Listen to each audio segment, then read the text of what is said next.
Story 1. My boyfriend told me my job is worthless, while his is the most respected in today's world. I work in finances, a typical 9 to 5, but for me it's fine because it leaves me plenty of time for my hobbies and it also pays good. He is an airline pilot. I think his job is interesting and important, but it was just so painful for me to hear that. It wasn't even in the middle of an argument. He told me while we were watching TV that I should do an upgrade in my career because a corporate job is worthless and boring, while he is an airline pilot, which is highly appreciated and respected because he puts his life at risk every day. Now, if you ask me, I would say a doctor or an attorney is more appreciated socially, but I don't really care. I love him, not his job. I don't care about any status, real or imaginary. We met on Tinder, and he said that he would get plenty of matches just because he stated he is a pilot. This Tinder talk came after my cousin came to visit and said it is hard to be a man on Tinder, but he was lucky enough to have a good amount of matches and dates. My cousin is way more good-looking than my boyfriend, and he works in call center. He hurt me, even though he said he meant it well.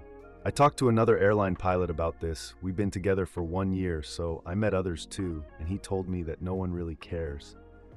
I was a bit worried he might be really open to other girls, especially if he is so wanted as he says. But that guy told me, amused, that no one really cares. These are not the 80s anymore. Anyway, I am hurt. He apologized and said again that he meant it in a good way, but it still hurts. Are pilots really that loved, lol? Or he just got triggered because my cousin said he was successful? Story 2. Am I the a-hole for telling my husband's friend that he was selfish and hurting his wife? Obligatory throwaway. My 32F husband 36M has a high school friend 36M. Let's call him John. John is a typical jock, athletic, good-looking, popular with girls, but I've been around enough to see and hear him being questionable towards women. To the story, we were in a group of friends, and I was introducing them to my new baby 0F. Important info, I had a miserable pregnancy. The topic of having kids came up, and John started saying how him and his fiancée, 32F, would be the next. More important information, his fiancée, Janet, is an amazing lady, kind, smart, gentle. Recently, she has been through a lot, lost her dad, and her health has been terrible. Not going to say what, but she has a disease that causes headaches, weakness, dizzy spells, fainting, extreme fatigue.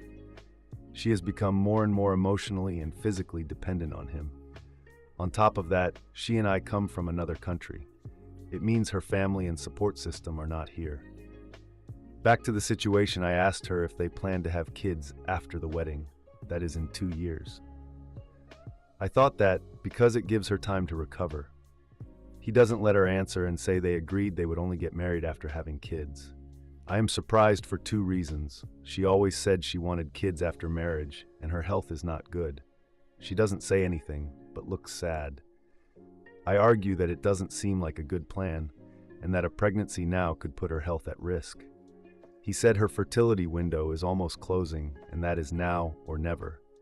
I start getting angry, and we discuss. I ended up saying he is selfish, and this decision is only based on his wants and needs, and is hurting her. Basically, a form of abuse. The room gets quiet, and we ended up leaving.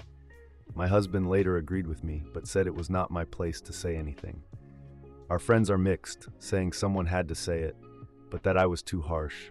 I feel maybe it was not my place and I was being a busybody. But after being through a hard pregnancy myself, without my family, I know how hard it is. And my husband is a great, supportive guy. Meanwhile, John leaves her alone all the time to party and enjoy life. He is dooming someone that trusts him blindly into a horrible situation. Am I the a-hole?